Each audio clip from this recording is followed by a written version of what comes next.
ఏ రోజుకి తప్పించుకున్నాను.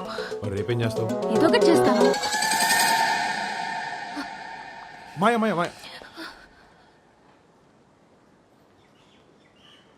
నీతో కొంచెం మాట్లాడాలి.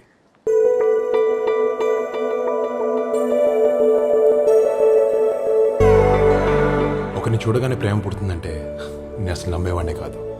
కానీ ఫస్ట్ టైం నేను చూశాక ఏదో తెలియని ఒక ఫీలింగ్. నీ పరిచయమే ఒక మాయ, తెలియని మాయ ఏదో చేశావు. నీతోనే ఉండాలని, నీతో మాట్లాడాలని ఎప్పుడు అవే ఆలోచనలు. అంతెందుకు, మా అమ్మను కూడా మాయ చేశావు.